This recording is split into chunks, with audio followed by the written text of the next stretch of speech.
And now, live from DDS Studios in Boston, Massachusetts, it's showtime. DDS? Yeah, Desdelin Studios.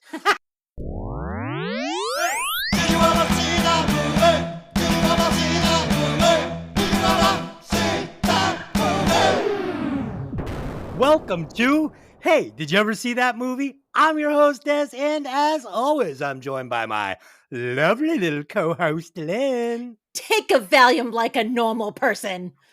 And joining us again, the podcaster with 1,000 potions, Mickey. Hey guys, Delynn stole my line, so Because it's the best line in the whole movie. It really is. And last but not least, the podcaster packing heat, and that ain't no CO2 gun in my pocket, Tony 2.0. Gary's Oasis, where all your fantasies can come true. Oh, Gary, bringing it slippery. This week, we will be discussing the 1985 comedy romance Desperately Seeking Susan, directed by Susan Seidelman, written by Laura Barish, starring Rosanna Arquette, Aidan Quinn, and the great, lovely Madonna. As always, this podcast will contain spoilers, so if you haven't seen the movie, go watch it, then come back and listen to the podcast. So, New Year's Eve coming up, everybody, and I've got a nice little New Year's Eve resolution for everybody. Why don't you all be the kind of people that hit the fucking like button? That'd be nice. You guys could all start right now. It's easy. It's not like doing 1,000 sit-ups or, you don't have to quit smoking. That's right. You'll never have a quitter day when you hit the like button on this YouTube podcast. You never have a quitter day. That's right. And you hit the like button on this podcast. So there you go. You're a fucking winner. Just hit the button. Okay, so that's it. Let's do some quick opening thoughts on this one. So for me, I've seen this classic movie more times than I can count. The question is it any good? I don't know. Let's find out. Delynn, have you ever seen Desperately Seeking Susan? I've seen it 8 billion times. Yeah. Okay. Tony, I know you're a big fan. Was He that almost choked. some kind of jest? Big fan. I'm going to say, nah. Have I seen it? Yes. I saw it, probably in high school around the time it came out. Long story short, maybe 85. So a little after. Cool. And then probably again in the early 2000s. And then. All right. And Miss Mickey, have you ever seen this movie? Yes, I remember seeing it when it first came out, and then, like Tony, I think I saw it in the early 2000s, and haven't seen it since. This is one that I thought you probably would have seen several times, but you can never read a Mickey by your cover. Okay. With a box office budget. She's a hard nut to crack, She is a hard nut to crack. That's right. Fucking kid. She's a lodge. With a budget of $4.5 million and a box office gross of $27.4 million, this movie was considered a fucking smash success by the studio. Also helped put Madonna on the map permanently. I mean, she was going to get there anyway, but there you go. Let's do some facts on this one. I got one.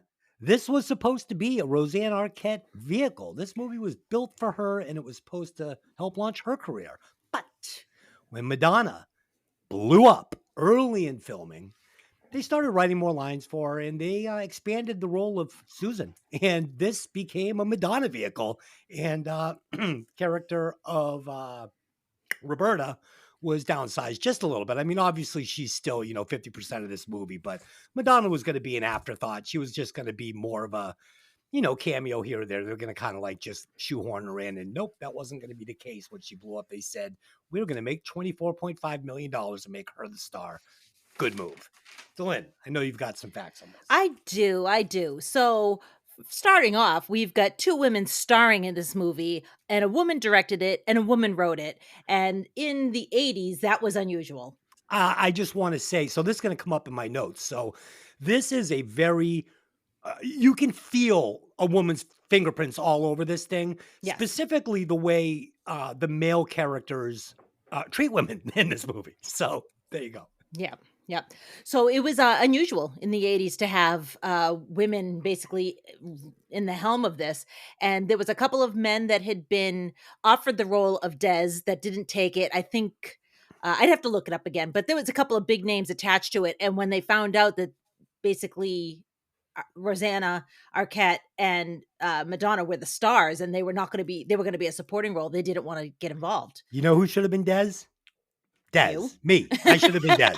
I would have been a perfect Des. I would have been a perfect Des for this. Wait a minute. Were you even available in '84? Weren't you pioneering Dude, a career in hair metal or some other I would great have been pursuit? a perfect Des. Guitar player, black hair, spiky. It would have been a perfect. Yeah, but bro, you didn't have someone like Madonna to cut the path for you yet. You would have been a pioneer. You could have transitioned. You know, now it's easy to go from rock superstar into rock and roll, or into films. Back in that day, that was not done yet. You know what I mean? Not True really. enough. You had more sports figures doing well in the world of sport than going to Hollywood versus kind of crossing over from music to movies. Correct. So- Absolutely. So in 2023, Desperately Seeking Susan was selected by the National Film Registry by the Library of Congress for being culturally, historically, and aesthetically significant. So I thought that was nice. Seidelman wanted to use real-life locations in New York, like Port Authority and the Battery Park and the Bleecker Street Theater, to give the movie a real feel. And I think that she does a good job with that. It really does feel like you're in the city. She nailed it. This is New York City in the 80s. I lived there in 88, 90. This is it. Yep. The Magic Club was the Audubon Ballroom, which is the same place that Malcolm X was shot. Ooh. And not only was he shot and assassinated, but then they went back here and shot the Malcolm X film later, which I thought was interesting.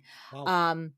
The nightclub that Gary meets Susan in is Danceteria, which is the nightclub that Madonna first played in, her first show. Oh, wow. That's so Yep. cool. The choice for the glass house to be decorated in pastels was done on purpose because it creates such a contrast when you get into the city and it's neon and it's bright primary colors. And, you know, that house in New Jersey is so pastel and, you know, kind of fades, right? And that was done on purpose.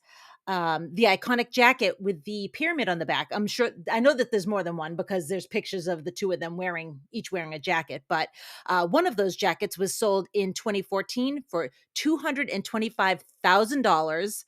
And one of the earrings sold for $34,000.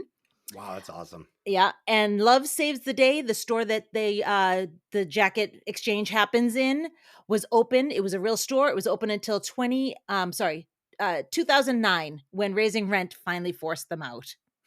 Awesome. Yeah, that store is great. We'll get to it. Sadly, that's the story of New York in a nutshell, but we're not going there. I mean, it's the story of a lot of cities these days. True.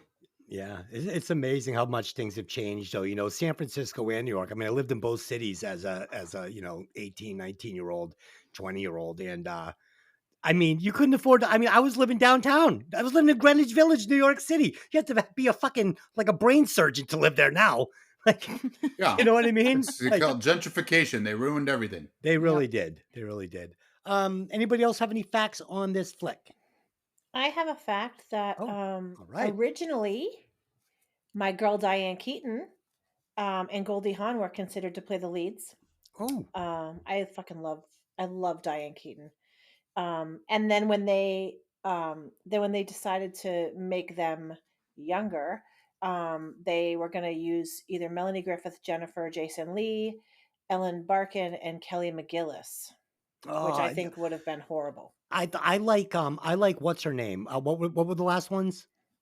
Ellen Barkin and Kelly McGillis. Oh, before that, one more. Melanie Griffith and Melanie Jennifer Griffith. Jason Leigh. I like Melanie Griffith for this part. I thought Arquette was a little bit just not quite hot enough, even though she's supposed to be the dork. I thought she was adorable. She was beautiful, but She's supposed to have that like ingenue flavor. Yeah, I don't know. She was so awkward. I guess it works perfectly for the character. She was very awkward. She's a square. She's supposed to be awkward. And she actually initially went for the Susan role, and she was really surprised when they gave her Roberta instead. She wanted Susan. All right. Now you're pushing. I'm just saying that's the truth. She's no Susan. I'd like to recant my statement though about her not being a good Roberta. She's a great Roberta. I have put together a sweet little Fast Five for us today. We're going to whip right through it. I think you guys are going to enjoy it. This Fast Five is called Madonna versus Madonna. So it's just going to be two Madonna songs. You're going to tell me which one is better. All Number right. one, Crazy for You or Who's That Girl? Tony, what is the better song? Who's that girl? Not sure that's how it goes, but that's okay. That's all right. Whatever, it's your rhythmic. Who's that girl? Mickey. Crazy for you. Still in. Which one's Crazy better? for you. And the correct answer is Because I'm Crazy for You. Number two, Papa Don't Preach or Vogue. Which one's better, Tony? You know, it's like saying, do you want to shit in your hand and throw it at somebody? Or do you want to just, it's Papa Don't Preach because it's equally bad. I don't know. Okay. Come on. Okay, so Tony doesn't know. Mickey, which one's better, Crazy for You or Who's That Girl? We already did that one. We did that one. It's Papa Papa Don't Preach or or Vogue. Vogue. Okay, so I've taken two edibles and I'm drinking a coffee. Oh, I thought it was just Groundhog Day. No worries. Oh, okay. That's a tough one because it's really two different genres of Madonna. It is. It was the only new Madonna I put on this list, but I ran out of good songs. Yeah, that was easy. Ran out of Wasn't good it? songs. You only had four. No. Perfect. I think I like Vogue better. Lynn. Vogue. And did you pass, Tony, or are you going to give an answer here? No, I went with Papa Don't Preach only because I knew that those were both equally bad. How's that? Okay. For me, it's Papa Don't Preach, just because it's more classic, even though Vogue's probably the better song. So the correct answer is Papa Don't Preach. I will say I did love her hair in the Papa Don't Preach video. Oh, yeah. Papa Don't Preach. Number three. You made her sound like an 8-year-old Latino kid, but good. Oh, no. Like a Virgin or Like a Prayer. Tony, which one's better? Like a virgin, baby. Okay, Mickey, which one's better? I can't. That's a tough one. It is tough. That's why I put the list together. That's right. If it was easy, we'd all pick the same one. Like a Prayer. Lynn. Oh, I'm going Like a Virgin.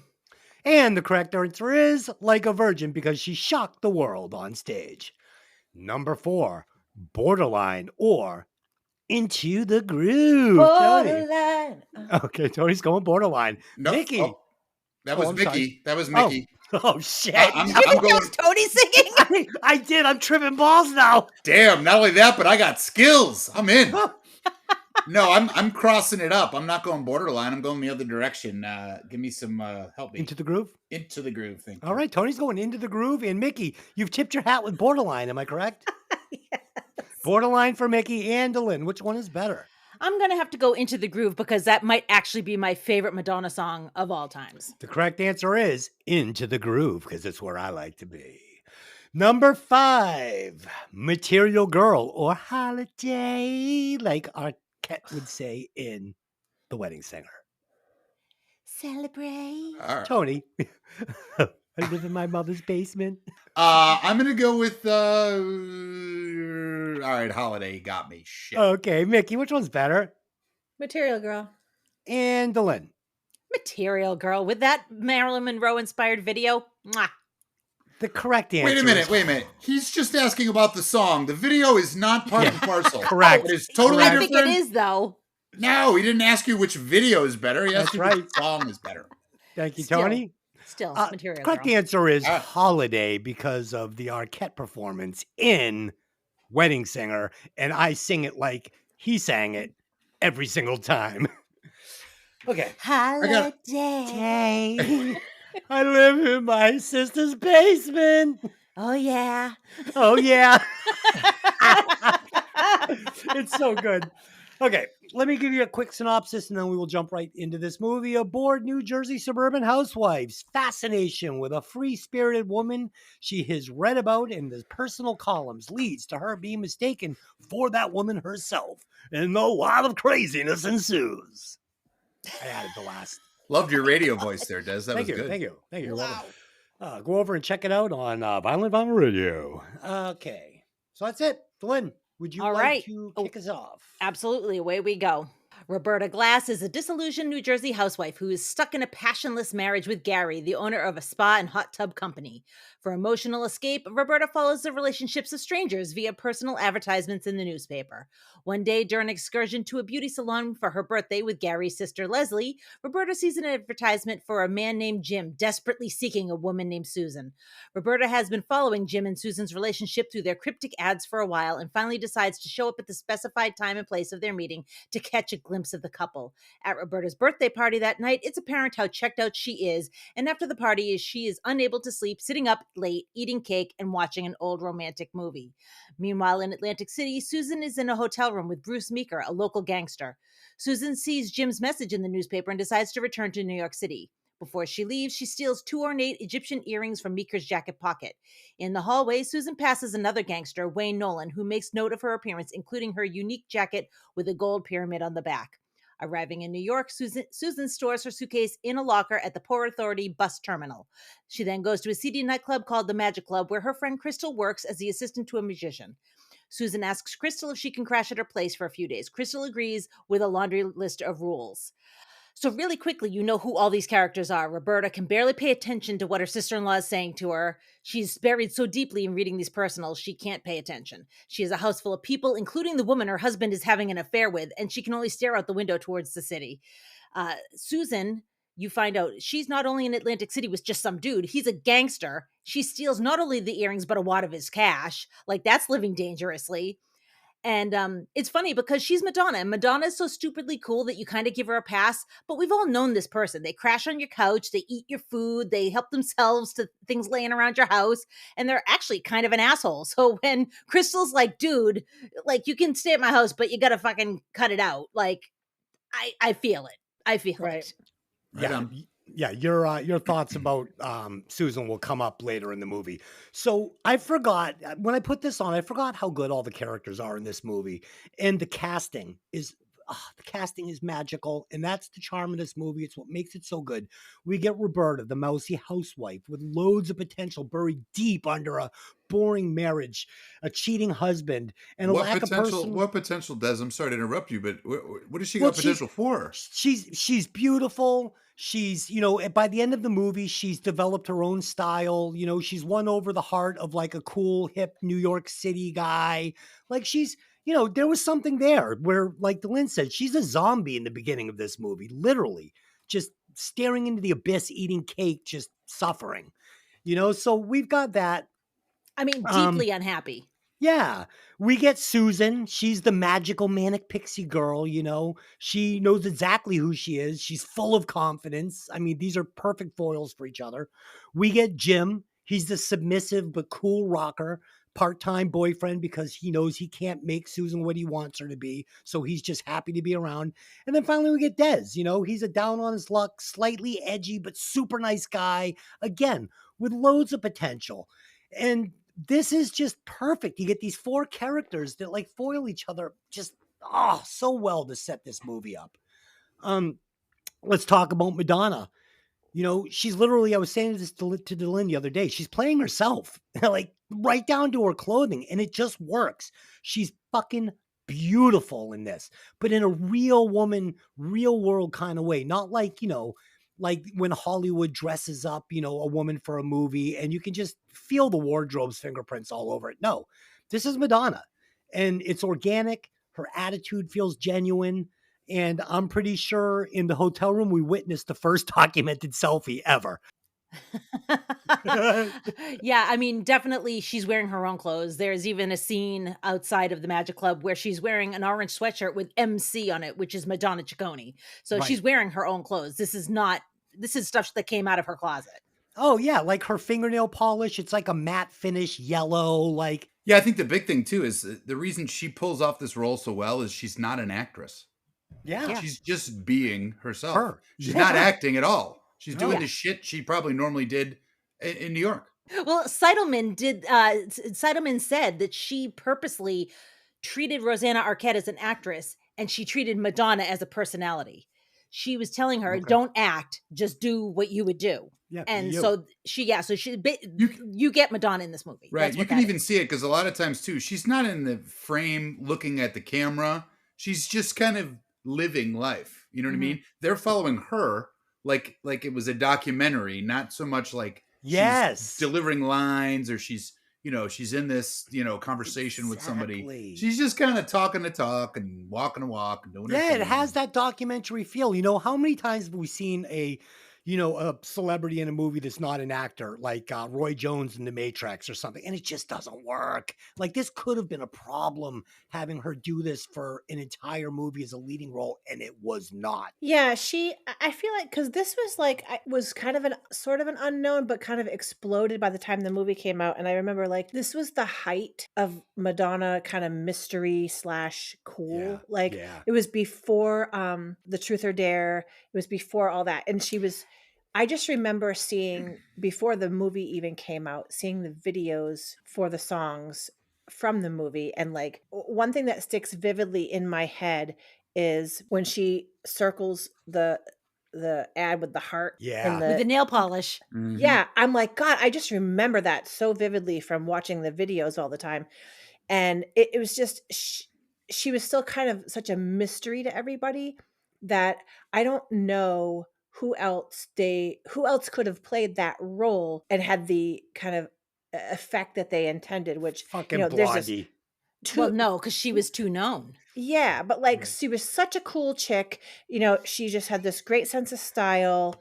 I wanted that fucking jacket so bad when I Oh was my God, yes. Do you know what I mean? Like I just wanted that so bad. That and Stephanie Zanoni's pink lady jacket. Those are the Yes. two jackets I wanted. Yes, I wanted to be Stephanie Zanoni, but Yeah, me too. I'm sure you But, can buy them at auction today. Probably. I don't Yeah. have that kind of cash, You're though. just gonna pay a little more. I think you could say that about the rest of the cast as well, because one thing I will say, this production team did a great job of putting people in the right place. Stephen Yeah. Wright as the dentist Yeah. friend. So good. I mean, I love that cat to begin with, but the Yep. deadpan shit he gets for lines, he doesn't have a lot of lines, but the stuff he does have is just gold. Gold. Even a very young Giancarlo Esposito is the street vendor who's trying to sell the hat. And you see Yeah. the contrast between Susan and Roberta, where Susan just kind of bullshits her way through it and says, no, I don't have $10. And Roberta just about knocks over the whole stand, and the guy wants to, get her locked up, whatever. Yeah. And Laurie Metcalf, who's the sister, Gary's sister, the sister-in-law, if you will, Mhm. is so perfect because she's the straight woman. She's the Abbott to Costello, if you will. Yep. And she plays the role to the hilt. And of course, my buddy John Turturro as the really bad comedian in the Magic Club, because love that John place, Turturro. it just throws me back in time. That's not even from the 80s. That's from like the 50s. You know what I Yeah. mean? When magic was actually something Yeah. people went to. Something that Tony and Mickey said, they were talking about these, the contrast between Roberta and Madonna. And Mickey, you had said, how she circles the ad in the nail polish. They made a point of showing you Roberta do the same thing, but just a circle with a pencil or a pen. And and that's how every 17-year-old girl in 1986 would start circling things with nail polish. And that's how trends are set and heroes are made. It was the devil was in the detail with Madonna that made her so great, And so, just so you have a vision of the timeline, when they started recording this movie, she had only had that first album come out, and people knew who she was, but not really. And then halfway through shooting, Like a Virgin dropped. And that was it. And it was an explosion to the point that they had to have extra security. They had to have police because they were trying to record in the middle of the city, and people were going nuts to try to get close to Madonna. So it flipped really fast. Yeah. It's funny if you ever watched the making of Madonna, the first guy whose office she walked into with her demo, he was like, man, the vocals weren't great. She couldn't really sing. He goes, but there was a fucking cash cow standing in front of me. This woman was a rock star. She had the it factor, and I knew I had to sign her and just make this happen. So this whole scene at Port Authority, This is perfect. This really, again, the devil's in the details. It shows Susan as this really smart, edgy, like dangerous, streetwise chick. She knows how to get the key out of the locker without putting money into it. She's washing up in the bathroom, using the blow dryer to dry her pits. I mean, this is legit, man. Dude, we used to go down to Port Authority. We used to walk New York. This is like just felt so real for me. And Delin, you've had that skull suitcase she has. You've had that since I've known you. Same suitcase. Yep. Delina's had that thing for fucking 30 years. Yep. It's downstairs right now, if I'm not mistaken. Mm-hmm. And finally, let's talk about this Magic Club. Okay? I mean, that thing's a drum case, but yeah, right, I was going to say it's a Tom case, right? Yeah. Yeah, hers is a little suitcase. Hers is a little cooler, but you're not a Madonna. Don't take it personally. The Magic Club. So I had forgotten about this very first shot. And this looks like this club could be in the Matrix, right? Like I'm waiting for fucking Neo to walk out of the door of this green lit fucking Matrix club. Yeah, but it's so like dingy. You know what I mean? Well, it's so like, is everything in the Matrix. Well, but I think the Matrix is like a heightened thing because everything in the Matrix is the construct, whereas this is just kind of like fuzzy and it's filled with cigarette smoke. And you can palatably taste the fact that the whole fucking joint is stale. Whereas the Matrix is kind of sharp. You know what I mean? I can literally see myself walking into a gin mill like that and going, holy fuck, who is smoking the rope in the corner? Tony, when they put it's down not a cigar. when they put the rum and tab down in front of Leslie. Yeah, that made me laugh. I'm like, tab. Oh my God.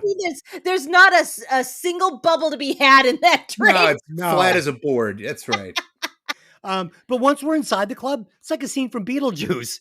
It's insane. And most of the people in there are already dead. They just don't know it. Exactly. See, if you know, you know. It's simple as that. Thanks, Tony, for getting my vision. I've been there. Not that place, but very similar. I love this club and all the scenes in it because it feels like a campy little side story inside of a bigger movie, right? So it feels like a little movie inside a big movie every time. There's different characters that never leave that club. And it's like this little ecosystem that's going on inside the movie. And every once in a while they pop in, they go through, they interact with this little group of characters and leave. And you just think this thing is going on all the time. And I love that. Yeah, absolutely. Just because you said that, when Roberta first comes in there and they say, do you want to apply for the job? And she meets everyone. And to her, it's like, she's just found her new family. But the sun has risen. The birds are chirping. Everything's right in the world. She's like, I think I want a job. And you're like, what the hell is wrong with this girl? But then she meets these 4 people and all of a sudden her world is now fulfilled. Everything's right. And she's good. And as bad as she is, what do they tell her? Just go practice. You're going to be fine. We're going to take you right in. You're going to be A-okay, kid. Yeah, it's not about the performance at Club Magic, obviously. Nah, I don't think they get a lot of applicants, so they're going to keep a hold of her. Yeah, that's what it's like back in the day, though. When you got a bunch of people that have all congregated in this big city from all around the world, and they're just looking for family and friends, and they'll accept you into the flock very quickly. You can make friends very quickly in a city like that back in the 80s before social media. They did do a really good job of showing how in love with himself Gary is. Oh, he's the best. You know what I mean? He's just such a dick. The scene with Madonna in the bathroom, that's like an iconic scene of her drying her armpits with the hair. Like, again, that's just, when you're a young girl and you look at that, you're like, she's so cool. Like, look at, you know what I mean? And you can just tell how miserable Roberta is. Like the party, as Delin was saying earlier, like party that she has, and she's just kind of staring off and just really like, even the fucking dress she's wearing is like, she looks like a couch. She's kind of wearing a bag. It's like a pink bag. Yeah, it's like, it's so ugly, and just, again, they did such a really good job with Gary. Just, guys like that, that men like that just totally, and they may not even do it intentionally, just demean their wives. Just, you know what I mean? They're like less than. Their wives are less than. Oh yeah. So I think they just did such a good job showing that with him. Stephen Wright, I'm not I wouldn't call myself a Stephen Wright fan, but he's pretty funny, and I just thought he was perfect for that role of kind of like in the background kind of. But the scene with her in the Magic nightclub, she's so awkward. And you're right, Susan is just cool. She's like, a cool rocker chick, and Roberta is not. And I have to say, Rosanna Arquette does a really good job of showing that, how not cool she is. Do you know what I mean? Just how She plays it dorky. perfectly. She Yeah, plays like how the dork dorky she perfectly. is. So yeah. Yeah, and I mean, when you look at her family, like her in real life, she's not this super square. She's pretty chill and Yeah. pretty cool. So this is acting, like this is what she's doing, and she does a good job at it because you believe that she's this really dorky, square, clueless girl. You believe it. Did anybody else pause the scene where Madonna is in her see-through bra?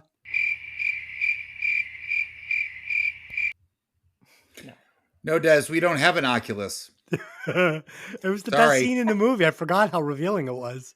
Oh dear. Okay, let's move Okay. on. Des, Oh, do you still dear. have copies of those old National Geographics you keep in the stand? He has Sears catalogs. They were Sears catalogs. Ooh, those were hot in the day, They were baby. so hot in the day. Get those Playtex underwire bras and you're Yeah. good. I used to take them in the bathroom at my grandmother's house. Scary.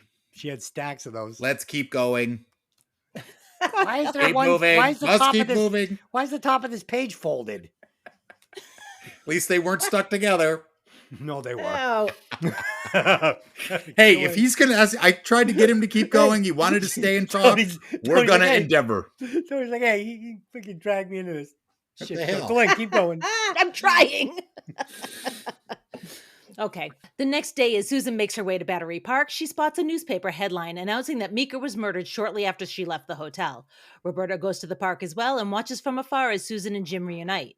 Following the two at a distance, Roberta overhears Jim telling Susan that he has to go to Buffalo with his band. When Susan mentions Meeker's murder, Jim gives her the number of a movie projectionist friend named Des in case she runs into any trouble.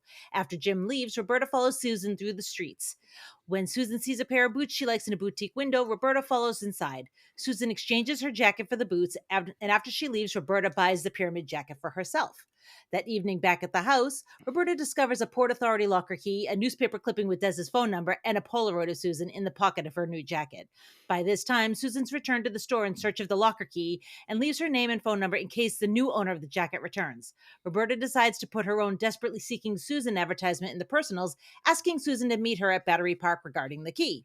Susan and Jim both see the ad, and Jim calls Des, asking him to go to the meeting point to make sure that Susan is safe. Having never met Susan, Des asks for a description, and Jim mentions the jacket with the pyramid on the back. So to me, Roberta's playing with a ton of fire here because she doesn't know Susan. It's super stalkery. She does not know, like, I know your name. I know I have your jacket. I've got your key. I know who you are, and I know you communicate with your boyfriend through the personals. Yep. And like you're asking for fucking trouble. You don't know if this girl's going to show up and stab you. You don't know anything. And of course, you gotta love the personals. That's like the 80s version of texting. Yep. Because It's amazing. there was no cell phone back then. How did you get in touch with somebody that was just off and doing their thing? Dude, That was I was it. saying, I remember like going to friends' houses and, they'd be like, all right, when you get to the Papagino's at the corner, call me and I'll come down and meet you. Yep. Like that's how we did it back then. Yep. So earlier I referred to Susan as the magical manic pixie girl, and I added the word magical for a reason. She's that girl that instinctively everything goes right for her. Everything. Doesn't matter if she's being a piece of shit. Doesn't matter if she's putting herself in bad positions. Everything goes right for her. She trades the jacket for the shoes at what? Just the right time. It's sold to what? A woman that looks just like her, immediately taking the heat off of her. She's arrested instead of meeting up with Roberta, concealing her identity and involvement from the mobster. So again, she's arrested, but is this bad luck? No, this is good luck for her. It buys her more time. She's not involved. Everything lines up for her, and this continues throughout the entire movie. They really make her like a fucking unicorn. I mean, they just really do it. And I love it. I'm fine with it. Again, we'll talk about this thrift store. I mean, this is it. I could smell the smell. It was so real. And Tony said it. This was a real thrift store. This wasn't something some Hollywood set designer put together and tried to sell as an 80s Greenwich Village thrift shop. No, this is it. This is what it looked like. And finally, like Delynn said, this concept of communicating via personal ads, I thought this was so fucking cool. I mean, even for the day, watching it now with social media and, being able to A/B it and be like, oh my God. But even back then, before cell phones and social media, that would still, if you were a 17-year-old girl, you'd be like, I want to take an ad out immediately and see who I can get to meet me at Battery Park. So yeah, there you go. Unfortunately, that guy takes you home, puts you in a box, and Yes. then throws you into the East River about 2 Yeah. or 3 days later. Sells your kidneys on the fucking black. Yeah, well, the I don't think dark they web. had that back then, but okay. No, that's now. If you meet somebody now, your sadly, organs yes, will be yes, sold that's what on the happens. dark web. They Yeah, bring you to the Tony. border. You were right when nothing can go wrong for Susan. Like, but here's something I didn't understand. This guy Jim is so in love with her. He's got to know that she's banging like. No, it's fine. They established it's that fine. they're okay with the relationship. They're not exclusive. They're not. He wants to be, but they're not. And Mick, if I can, Des alluded to it earlier, and I think Dylan did as well. All the male characters in this movie are written to be complete fucking milquetoast. Yes. Right? Gary, excuse me, is a self-centered idiot who only cares about commercials and money and what shit he bought. Whereas his wife is basically on the verge of, clinical depression, and he doesn't even notice her. And, Jim is kind of a panty waist who wants to be, Johnny Lydon. And, he doesn't give a shit. He likes Susan because I think more of the idea of Susan. I don't think he's crazy about Susan for who she is. How could you be? She's not a good person. Well, yeah, Susan's a she's grifter. really not, she's going to burn you up and leave you on the side of the road for dead the first chance she gets. I've known this girl. I've tried to get this girl out of my house on a Sunday morning. Get the fuck out! And what the fuck is in your purse? Like I want to look in your purse. The only reason that you got her out is because you gave her $20, right? You had to pay her to leave. Yeah. I guess that's the me now has a hard time understanding that, me then would have been like, oh, she's fucking great. No, even the you then would have realized who she is. She's a user and a thief, and she's a grifter. Yep. She'll take whatever she can get out of you and then just move on to the next mark. Yeah. The other thing that I was a little weird about was, first of all, and again, maybe it's intentional, but I forget the guy's name, the guy that was like following her around, the blonde guy. Oh, Nolan. It was such a buffoon. Yeah, but in a weird way. Well, so here's the thing. He's a bumbler, right? But this is a comedy thriller. So he can't be like, I mean, he pushed Meeker out a fucking hotel window. So he's scary, but I thought he was scary. But you can't have him be like stab you in the back scary, because it's still a rom-com. Yeah, it's still a rom-com. I thought he was perfect. I'll put it this way. Although Dez's gun handling skills aren't great, this guy's are worse. Okay. He must have dropped that revolver at least 4 times in this movie. It's like, dude, get some stickum or something. What the hell? I kind of think that he didn't push Meeker out of the window. I kind of think like Meeker tripped and fell out the window. I don't think so. I think he pushed her out. The other thing that Tony and I talked about when we were watching it was the scene where she's in the tutu and she's carrying the birds and she's running around New York and he starts following her. Where the fuck is everybody? I don't know. Yeah, that was the only 6 blocks of New York where A, it looked like Iraq after a good war, and B, there's no one on the street ever anywhere. Everything's a burned out building. There's no shops, no storefronts, nothing. And there are no one there until the 2 cops show up out of like nowhere where no one called them. I'm like, when the fuck has that ever happened? You never find a cop when you want him. The next day, when Roberta, wearing Susan's jacket, arrives at Battery Park, Nolan mistakes her for Susan and tries to engage her in conversation. Meanwhile, Susan takes a taxi cab to the rendezvous, but is arrested when she tries to stiff the cab driver on the fare. What a bitch. Before getting into the police car, Susan spots Nolan and Roberta walking in the distance. Nolan asks Roberta about her boyfriend in Atlantic City and the earrings. Not knowing what he's talking about, Roberta tries to run away, but hits her head on a lamppost, falls unconscious, and loses her purse as it rolls into the water. Roberta awakens to find Des next to her, but now she has amnesia and cannot remember any details about herself or her life. Assuming that Roberta is Susan because of the jacket, Des suggests that they look in her pockets for any material that might confirm her identity. They find his phone number and a Port Authority locker key. He takes her there, hoping to find her belongings and that it will help jog her memory. At the locker, Roberta rifles through the suitcase and finds one Egyptian earring along with an assortment of other material, none of which help her remember who she is. Des offers to let Roberta stay in his apartment for the night since she has nowhere to go. Meanwhile, Gary, his sister Leslie, and Leslie's new boyfriend Larry worry about Roberta. Gary has reported Roberta's disappearance to the police and was told that she's probably having an affair. Also, after making bail, Susan goes to Port Authority and finds her locker where she stored her belongings, now empty. So Camel withdrew a $5,000 endorsement of the movie that they had given to the production because Des tells Roberta that she should quit smoking when she lights up. So they took their money back. Yeah, see all the Lucky Strikes? Everything was Lucky Strike in the Magic Bar. Yeah, So well, wonder if they I changed think that. initially it was Camels, and I think after they Yeah. took their money back, they did that. They offered it to Lucky Strike, the preferred fucking cigarette of fathers in Desperately Seeking Virginia. Susan. Holy shit, man. Oh my god. So yeah, and let's hear it for Nolan, the guy playing Nolan. He's a scuzzy creep and he plays the part really well. Like he Yeah. also, I don't know if you noticed it, but in a lot of scenes, like the scene where Roberta and Des leave on the bike, he's standing in the background like a yeah. little Renfield motherfucker. That's an Yeah. excellent impression, by the way. Renfield, 'cause perfect. Yeah, he combines American Psycho Patrick Bateman with like Beavis and Butthead. You know what I mean? Yeah. He's really ominous, and then Beavis he and looks at the Bateman. camera, and you can just tell that boy's got like an oar that's not in the water. He's just paddling in a fucking circle. You know what I mean? Yeah. But he's Totally. relentless. He's in every scene, and he's always stalking. Yeah. You know, Yeah. He's fucking, he's right on there. he's like the Terminator. You know what I did like? Aidan Quinn. Like I remember him from Reckless. Like I don't know if you guys ever saw Yes. Reckless. Mhm. No. Holy shit. And he has that like looking at him now, I'm like, but like back then he had that like sleepy, sexy, like god damn, I loved him when I was younger. Like, you know what I mean? From between this movie and Reckless, he was that like mysterious kind of, I don't know. He's cool. So he was so cool. Did you Yeah. guys really find him cool? I Yes. did. Yeah. And To me, he's kind of the foil to Will Patton's character.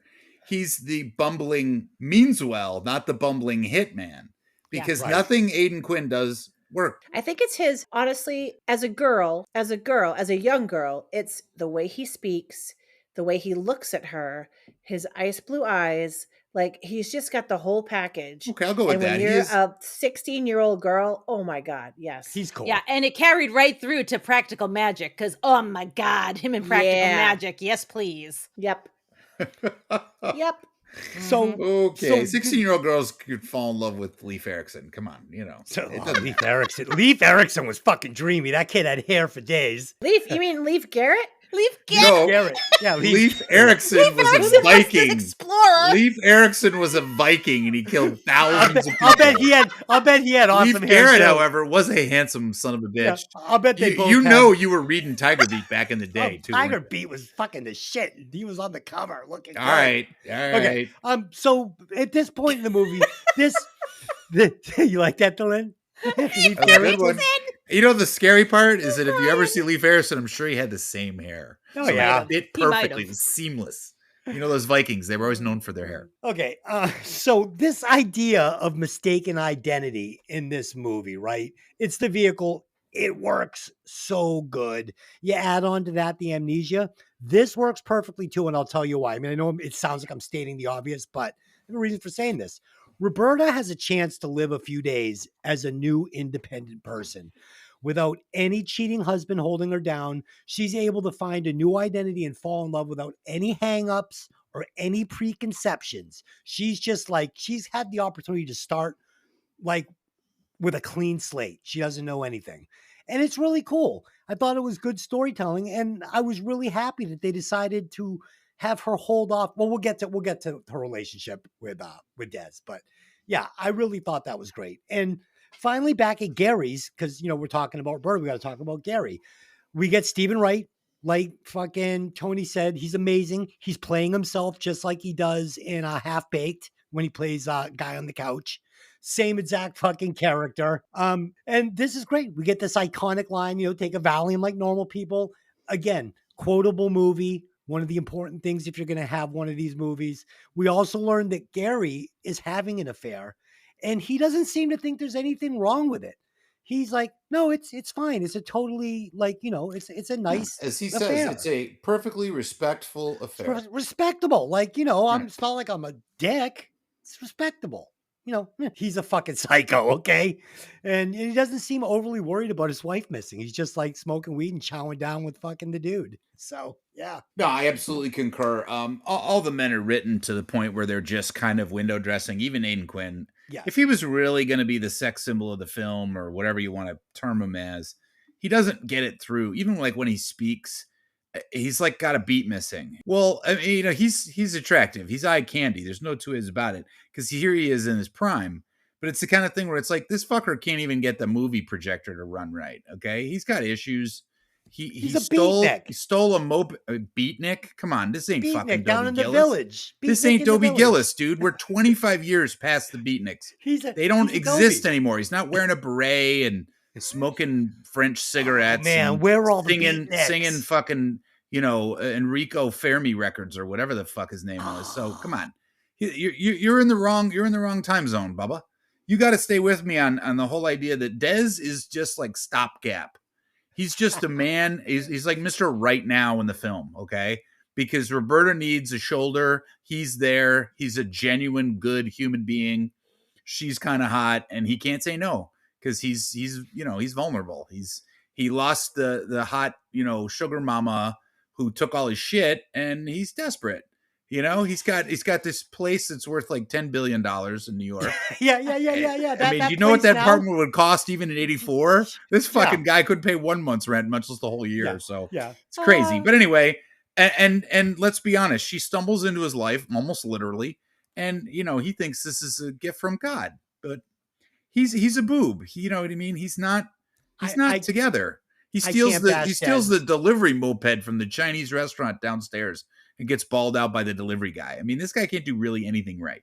I love Dez. I love this character, and I love fucking rom-coms. I love his name more than anything. Yeah. Other than that, he's just a bumbling, stumbling fool. I love rom-coms, and I was buying this. I was all right in. Because that's all he needs to be in this movie. He doesn't need to be a superhero. He doesn't need to be Mr. Together. He's not a Series 7 Wall Street stockbroker. He's just a dude doing dude stuff, and it's all good.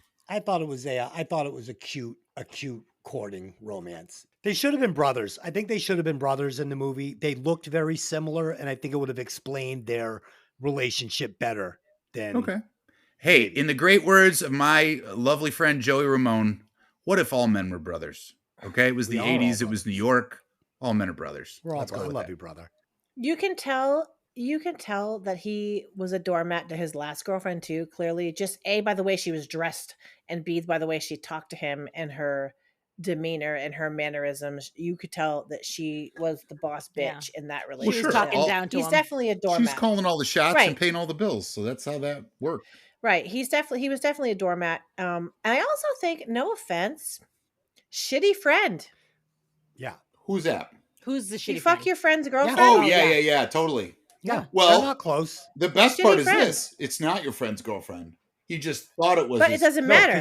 He thought it was. Right. So in Jim's eyes, he basically banged Susan in Jim's eyes. Like, even and then the best part is in the scene where he tells him he did it, it's so fucking weak. So fucking weak. I know it's kind of a shitty thing to do. Really? Do you? Because you fucking jackass. But you went at it great guns and didn't have a fucking minute's peace. You didn't care. But it still is explained that Susan is kind of a party girl. Everybody knows she's okay. Not, like, okay. exclusive. That doesn't mean you give your best friend a turn. Yeah, it's wrong. It's wrong. Yeah. What the fuck? I mean, there should be. It's not even Susan. Might be a little, shall we say, fast and loose. It's more to the idea of you fucked bro code. Yes. Okay. Bro if code you're was brothers, broken. You don't fuck bro code. Bro code was broken. 100%. Absolutely broken. Guilty. It was broken, battered, and set on fire. Yeah, guilty as charged. Yeah, and you got the gas chamber, dog. Fuck that. Shitty friend. I do love the fact that when they were in the diner, though, that they were playing Marshall Crenshaw in the background, because I am a huge Marshall Crenshaw fan. Well, it is the 80s, and we knew the soundtrack was going to be good. Or soundtrack, especially the ambient music. Graham Revell. This is good stuff. Yeah. Immediate recognizable. That Chinese chopsticks, ding, ding, ding, ding, ding, ding. Like you hear it, you know exactly what you're watching. So good. Even the band at the Magic Club, they were jamming. Those guys were killing it. Honestly, good music from beginning to, you get the fix in there. Of course, you get into the groove. Urgent, a cover nonetheless. Apparently, Lou Gramm couldn't be bought because they had to get a cover. Oh, I couldn't tell it was a cover. It sounds great. Yeah, it was a cover, but it was well done. Yeah. Okay. It was just missing Frank Stallone. I mean, what the fuck? I got Frank Stallone right here. Yeah, guys. Jackie, how you doing? Yeah, since you can only hear this podcast, I am holding my my Frank Stallone coffee mug that Vicky had me made, which I really appreciate. So Frank is Straight. here with us. Hey, Jackie, how's it going? Okay. I just say custom. There is only one like that in the whole world. I got the only one. Yeah. I'm going to put it on eBay. I'm going to number it and sign it. Okay. Are you done? Yeah, I'm fucking done. Go. He's only getting warmed up. Oh, okay. Fran All right. Drescher. Oh, Jesus. The next morning, Roberta and Des go to a cafe for breakfast, and Nolan follows. Roberta gets mistaken for Susan by the owner, and they get thrown out. She then takes a taxi cab to the Magic Club, having found a postcard for it in Susan's suitcase. As luck would have it, Crystal just quit, and they're looking for a new lovely assistant, and Roberta gets the job.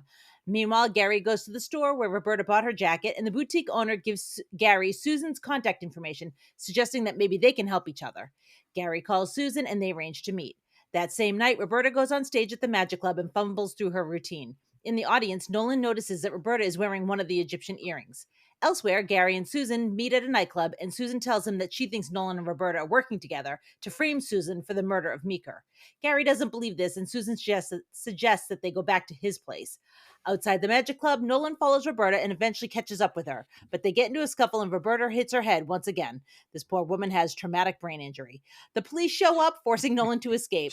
Assuming Roberta is a prostitute, the police arrest her and take her to the station. Having regained her memory, she identifies herself as Roberta Glass. Back in New Jersey, Susan shares a joint with Gary while lounging around the Glass home. When Roberta calls from jail and hears Susan and Gary laughing, she hangs up and calls Des instead. So at the Magic Club, as Tony mentioned, we get our MC played by a young John Turturro, which was awesome because, you know, he was just in his, you know, starting at that point. He wasn't a real, like, he was obviously a real actor, but he wasn't getting real roles yet, which was kind of cool to see. I also question why nobody says, why is this blonde girl wearing Susan's jacket, calling herself Susan, showing up and asking for a job? That seems a little weird to me.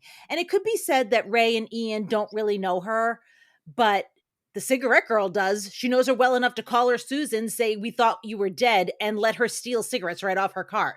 Yeah, it's a very, very good question. Hang on, though. That was the real Susan, wasn't it? That was the real Susan. Yes. Right. So the real Susan talked to the cigarette girl. The girl knew her name, said, we thought you were dead, and let her steal cigarettes. Then a day or two later, Roberta shows up in Susan's jacket, calling herself Susan, and asks for a job. Yeah. But help me, was the cigarette girl even there at that time? She was not there, but she's there selling cigarettes later, and nobody says, hey, this is Susan. Well, and help me too. They probably gave her a surname because even Crystal was not Crystal. She was, you know, Davina, Queen of the Night or whatever. There you go. Exactly. Yeah. I'm with Delin. I think Delin makes a good point here. That it's established that Susan is a hang around at this club, and everybody would be like, "Who the fuck are you? You're pretending to be fucking Susan. What's your but your it's deal?" expedient to the plot as well because unfortunately, I mean, you have to. Again, it's one of those things you have to suspend your belief and just go with it. But I was thinking to myself, like, honestly, that's a little weird. I never noticed it till you just said that, and I think the director was figuring most people wouldn't. And I'm looking for stuff, so good catch. So in the diner, we get this mistaken identity again. You know, they're going to go back to this over and over in the movie. And Des and Roberta get thrown out. And this, again, it's a nice little tool for showing us who Susan is and what her reputation in the neighborhood is. She's a shitbag. Everyone hates her. She's not even allowed in the fucking local diner. I mean, they're really painting a picture without us even seeing her doing stuff. And like we said, you know, I've known girls like this. They're cool, but they're fucking completely undateable. They're a roller coaster ride of like full throttle fun and total chaos. And I think that's why Jim keeps her at arm's length. He doesn't sweat her alley-catting around because he knows he can't fucking have an exclusive relationship with her. So again, it's good just having what he's got. She's selfish. She's a fucking terrible friend. We find that out when the other girl is like terrified to let her stay at her house overnight. Susan's just sucks. The nightclub scene. This is amazing. This is an MTV Madonna video. That's all. It's over the top cool. Gary, so out of place, so over his head.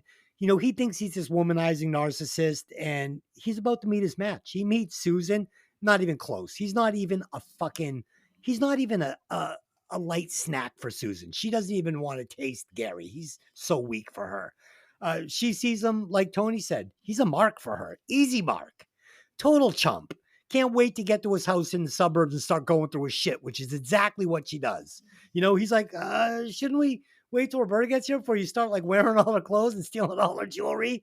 You know, she sucks. And this whole scene with Roberta trying to escape from Nolan. So this is pretty dark for this movie, this whole thing. It's frightening, especially if you're a woman. And this is because, you know, she's being chased by a mobster trying to kill her. Then she kind of goes, she sees the security guard and she's looking to him like to help her, protect her. Nope, this guy's got bad intentions, right? Like he's a creep. And then finally, we get these uncompassionate police officers assuming she's a prostitute, talking her down, fucking, and the whole thing is just like there's not a man within 100 miles that's going to help this woman. And it's fucking, yeah, it's dark. It's really dark, especially when you have to, you know, you think two of the guys are literally either going to rape or kill her. And then the two cops, the law enforcement, come in and they're basically just saying you're a piece of shit and we're going to arrest you, you fucking whore. I was like, wow, this whole section was fucking dark. Welcome to New York. Welcome to New York. And when Roberta decides to call Jim and he decides to go get her from jail, this seals Gary's fate, right? This is where Roberta remembers everything. She knows who Gary is. She knows everything. And she has real world experience to compare her failed marriage to. And she decides, I want out. There's something better for me than that. And I was glad that she did not have sex with Des until after she got her memory back, because that tells me she has definitely decided it is over for Gary. 2, she gets a little payback. I mean, it's barely cheating because he's fucking history at this point, but she does. She's like, fuck you. It's just a tasteful affair, you dick. And it has me rooting for Team Des. And we get this little scene between Des and Jim, like Tony was saying, discussing Susan. And again, we understand that Susan will never be a one-woman man. By the way, Jim is saying, you know, she doesn't want to settle down with you. It's not who she is. She's never going to do that. And this is her boyfriend saying this. He knows. And but he says at some point, I think she's ready to settle down. I'm going to blah, blah, blah. And that's when Des says, oh, she's going to settle down with you? Well, I have news for you. She has feelings for me. So yeah. I don't know if it's just wishful thinking on Jim's part or what, but he thinks she's ready to settle down. And I'm thinking she just came from Atlantic City where she was messing around with a gangster. I don't know about that. I'm thinking Jim is touching himself. There ain't no way he's ever putting a ring on that finger. No, I concur. The best thing about Jim is he took the gig in Buffalo. Let's be real. But invited her with him, and she said, no, you'll just be playing the whole time. Well, of course not, right? Because she's done that. And by the way, she's totally not the groupie, right? She's not the girl that goes in the van with the guys in the band, so she can hang out and wait for the show to end, and then she could, you know, adorn him with her praise and whatever. She's too cool for school when it comes to that shit. But it's also the idea that she knows that's a dead end for her because she's constantly prowling, right? Yes. She's always looking, and Gary is attractive to her because Gary's got shit and she wants it, and you know she knows she can twist him around. It's like a cat playing with a mouse. You know what I mean? Yeah. She's going to bat him around. She's going to, you know, she'll dull his senses a little bit with some weed and you know, just overpower him with her charm. And he'll turn to a big pile of mush. Yeah, his bank account will be at 0 in like fucking 4 months. I mean, you know, this was prior to like credit card fraud for the most part, but she would have drained his ass for every nickel if she had that black 5.0 would have already been totaled in a car accident. Yeah, well, she does bang the fender. You know, that's the first thing. And the best part is like we said, every guy is a fucking moron in this movie because she says, "I need your car," and he just goes in his pocket and gives her the keys. Yeah, sure, doesn't even say, "Where are you going? What do you need it for?" Just here you go, okay. And it's like no one does that. That's not real. Gary, she's taking the car keys. Yeah, well, and that's why you gotta love Laurie Metcalf. Because, Laurie Metcalf as an actress always plays that same role because she's just so damn good at it. You know she's playing herself. Playing herself too. Yeah. Almost. Who knows what her personal life is like. This was almost as good to me as the Uncle Buck character. Yes. Yeah. Yes, in the converse though, because Buck is the wild one and she reins everybody in. Yeah. Yeah. As the almost the girlfriend, if you will. Yeah. Yeah. And shout out to all the people in Danceteria, because I have a feeling that these were Danceteria regulars. Yeah, I got a feeling these weren't extras. They just These weren't came extras. there. Yeah, they Yeah. came there on a Thursday night at midnight and said, "Fuck it, let's shoot who's ever in the club." Yep. So And good. you get the flock of seagulls guys. You get you get the girl with the unibrow. You get the bald guy. I mean, there's some fucking characters in here that you could not have dreamt up if you tried. It was like being at the cantina in Star Wars. The one girl with the white German tank top that says Bundeswehr. I actually had one of those in a male size.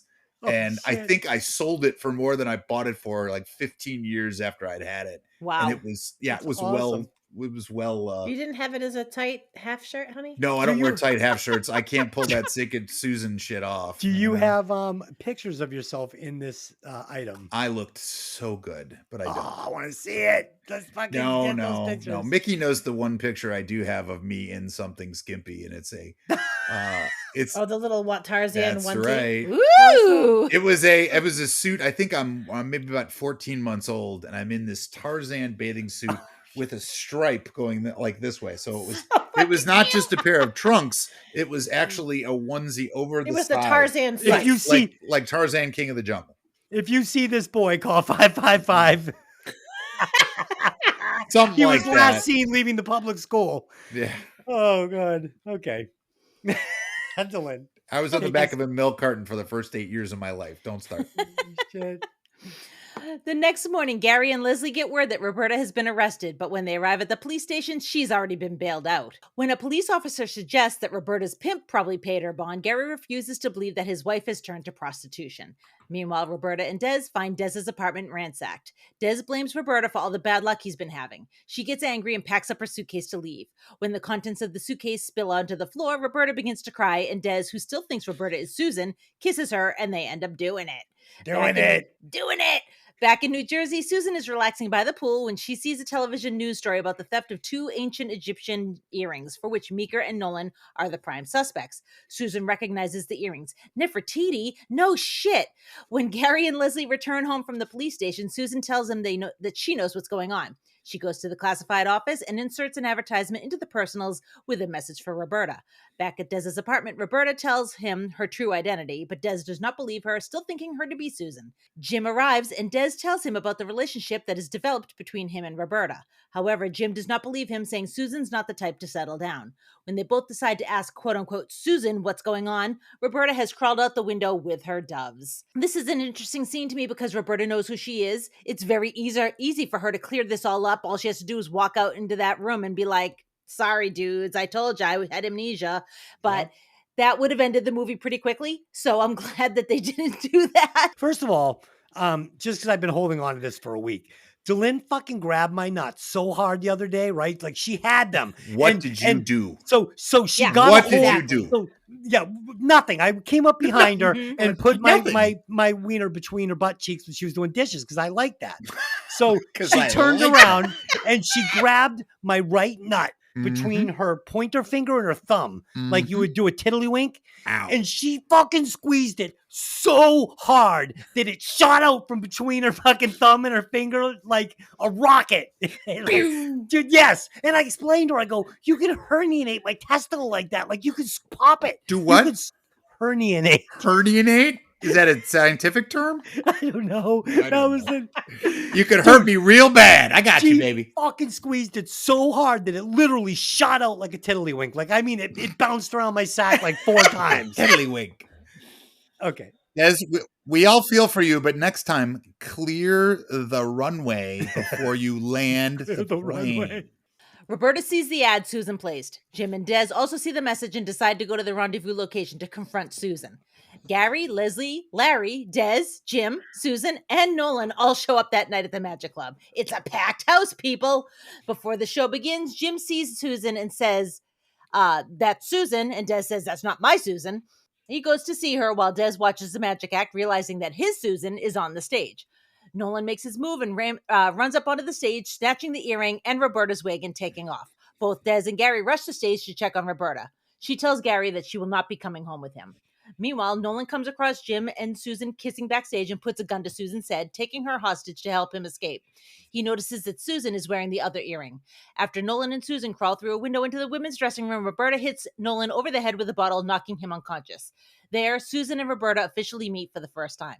Later, Roberta finds Des in the projection booth at a movie theater where he works. She tells him her real name once again, and they begin to kiss. Roberta knocks the projector, causing it to malfunction and burn the movie. The audience is outraged, all except Jim and Susan, who are in the audience, and they smile and continue to eat their popcorn. Soon after, Roberta and Susan are celebrated as heroes in the newspaper and credited with recovering the stolen earring. Of course, when everyone arrives at the Magic Club, the rubber hits the road here.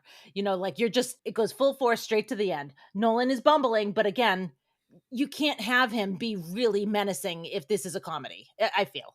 I also feel like there's a scene missing where Des has things explained to him, but it's a small flub in something that's overly largely entertaining. Yeah, we get the look on Jim's face when he realizes that Des didn't bang his girlfriend. He is so elated. He's so happy. He's so happy. So I was so happy that the final act of this movie would take place at the Magic Club. I knew it digs. I'd seen it so many times, but I just remembered, the first time I saw this being like, yeah, this is the venue for the final act. Everybody got the group text, right? All the characters intersect at the same time for a nice, quick resolution to the movie. And I had to ask myself, while watching it for the podcast, did this ending feel too quick and lazy? And my answer was no. I didn't need this long, drawn out, dramatic action sequence. I didn't care about Nolan. I didn't care about the stolen earrings. This is a love story about a woman who escapes a loveless marriage from a man that was crushing her self-worth. So I just wanted to get to her and Des falling in love, her falling into Des's arms, living a real life with a good man.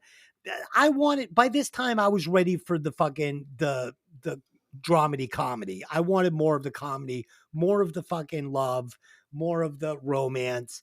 And that's exactly what we got. I'm glad they didn't highlight the fucking whole, having Nolan go around the whole time and, holding somebody with a knife to her throat. We don't need any of that. But I do believe that Roberta and Susan became best friends. No, I don't believe that for a second. They're completely different. Susan would just replace Gary, right? Like if Roberta decided to be friends with Susan would just replace Gary as the narcissistic, needing, using asshole friend. She doesn't need him.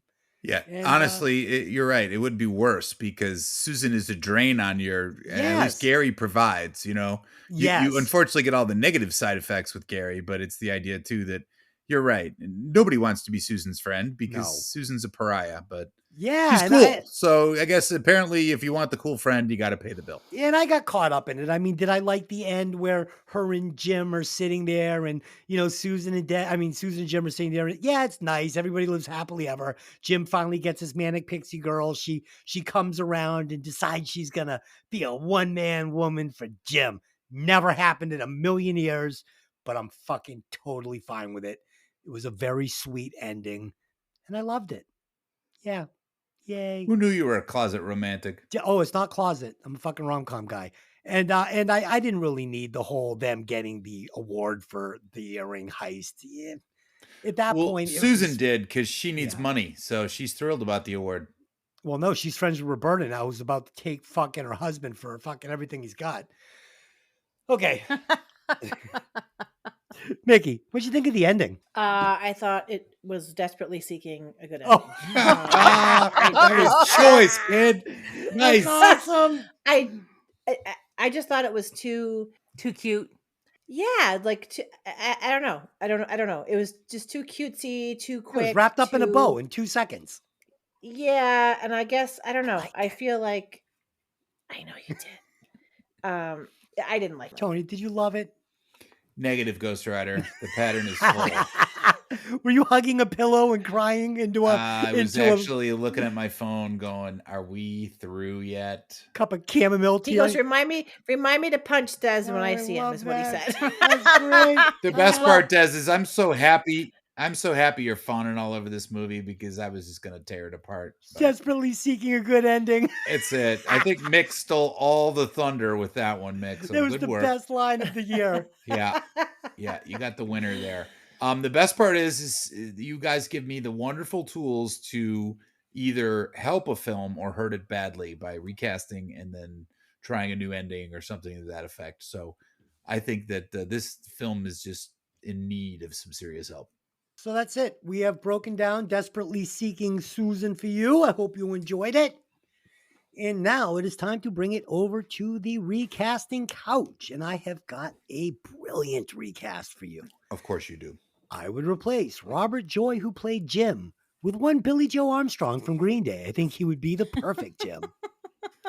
Even though he was 2.2 years old. It when doesn't this matter. movie- In these, it's in a vacuum of time and space. I'm just joking, but I still love you. Whenever we do recast, you can. It's them when they were at that age, put into that time. So there you go, I like Billy it. Joe Armstrong.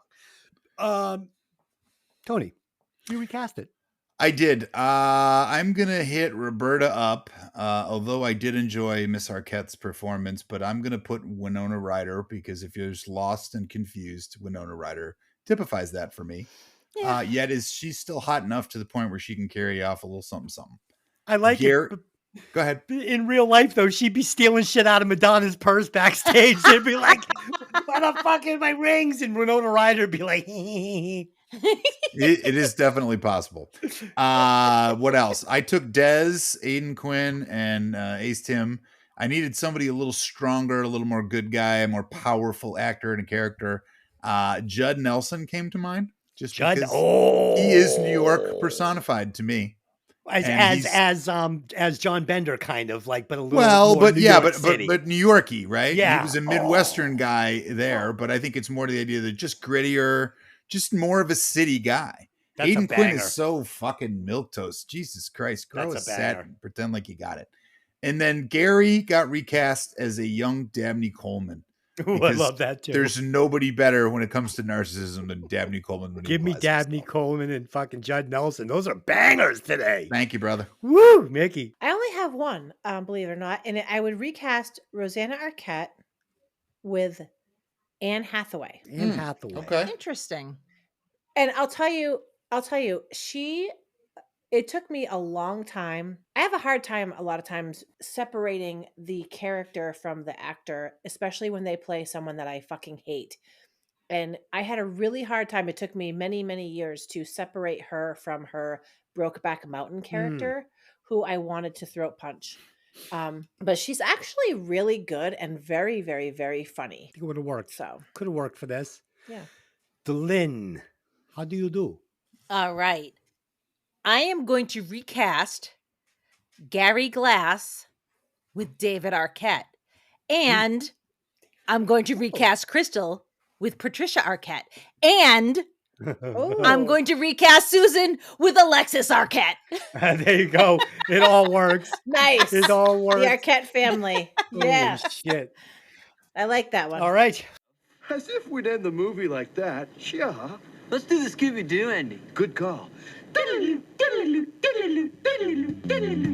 Okay, so that's it. We will do some alternate endings. If you have an alternate ending, raise your hand and I will call on you. Oh, shit. I mean, I technically do. Okay. I technically do. Crickets. Not I one technically hand, do too. Not one How about hand that? went up. All right, well, you know, I've always Let right me one go for you first. guys. Let me go first. Ladies Wait, first, what? obviously. Let me Dylan, go ladies first. first. Go ahead. Ladies first. Go ahead. So I only had one idea for a rewrite, and it was to have Susan and Roberta end up with neither of the guys, and they go off and have adventures on their own. And that technically was supposed to be the way the movie was supposed to end. The ending of the movie was supposed to be the two of them on camels at the Great Pyramid because they had won like a trip to Egypt after returning these earrings. So Wow. yeah, that was the original ending of the movie. And that was kind of where I was leading with it, instead of, you don't need no man, you can go out and have fun with whatever. So that was kind of my alternate ending. But Yeah, that's an interesting ending. I don't know if I wanted to see Susan and Roberta on camels in fucking Cairo, but not sure it would have fit that movie, but that's fine. So in my ending, Susan slits Gary's throat, steals his 5.0, and rushes off to the Mexican border. No, that's not my ending. That's not my ending. It's not. So I in think my ending, that was a Steve Miller song in the 70s, wasn't it? Go on, take the money and run. run. So in my ending, Roberta tells Des to sit tight for a couple of weeks, and she goes back home with Gary and gathers evidence of his affair.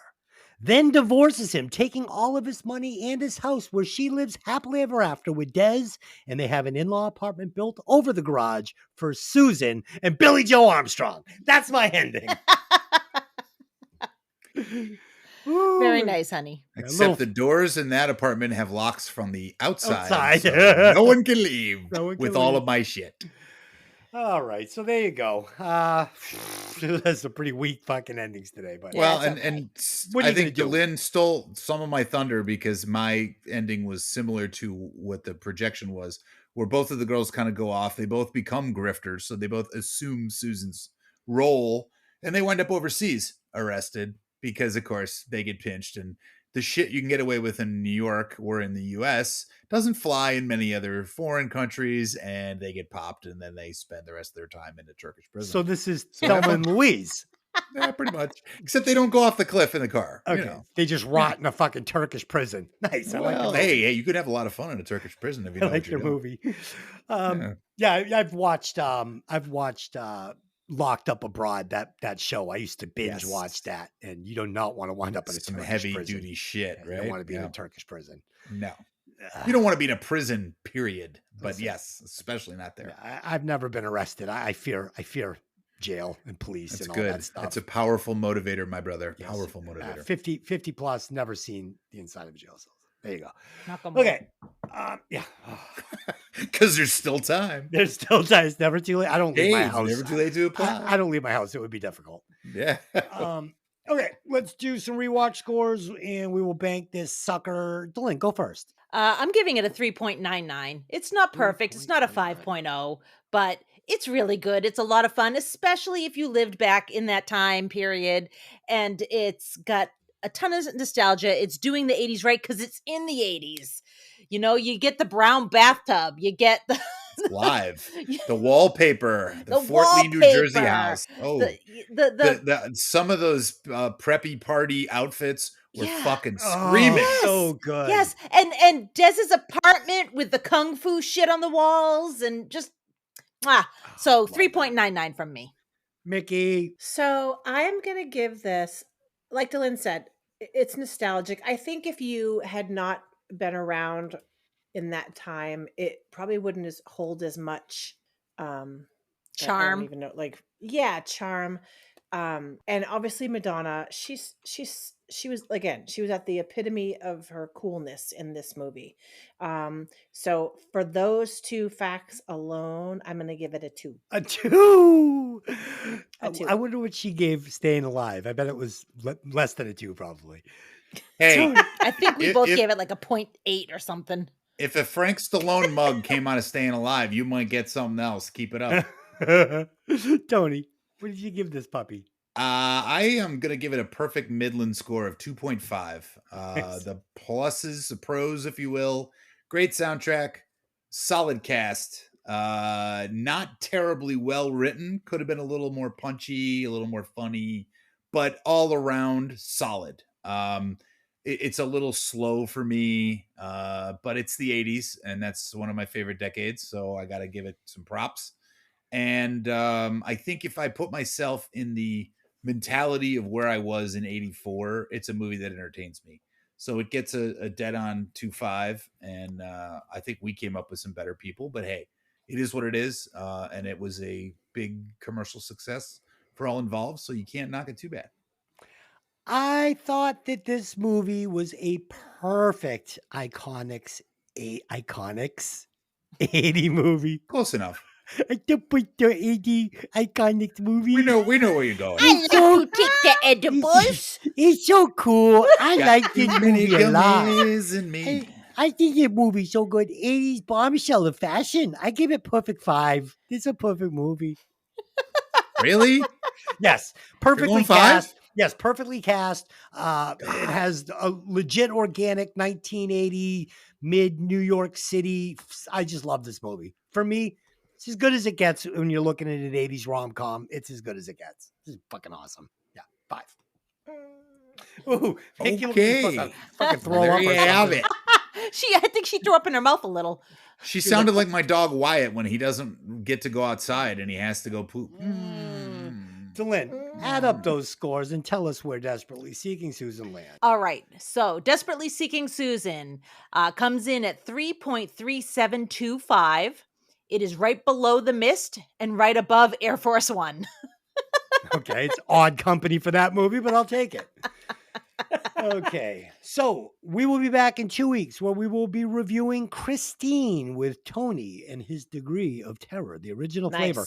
So this request came in from a listener on YouTube, and I would love to give him a shout out, but he wrote in saying that he loves the show, listens to it, and suggested we do Christine. He thought that we would like it, which I replied, "We will do that for you." And then he removed the comment. So I went back to look for his name. I couldn't find it. And the comment has been gone. So we did get a comment and we did get a request, but then the person decided he didn't want to do that anymore. That's He's like, because you responded to him with 5 eggplants and he got nervous. So he just said, "Fuck this, I'm out of here." There were no eggplants. But in any case, whoever you are, you know who you are. And this one goes out to you. Thanks for the suggestion. There you go. And I think, do I owe him $5? Didn't I say I give $5 to the next guy who Well, requested it? Yeah, if you remove the comment, how are we supposed to pay you? Exactly. This isn't fucking Desperately Seeking the guy who requested Christine. Desperately Seeking the guy on YouTube. I'm going to put an ad in the personals. That's right. We're going to do this old-fashioned way, baby. Podcast guy seeking man from YouTube for fucking Christine recognition. Eggplant optional. Fuck. All right. Oh my God. All right. And on our sister podcast, Violent Vinyl, we will be breaking down Extreme's debut album, Extreme. And since these guys are from my hometown, I hope this isn't too rough. Okay, that's it. Until next time, I just got one question for you. Hey, you ever see that movie? See you next time.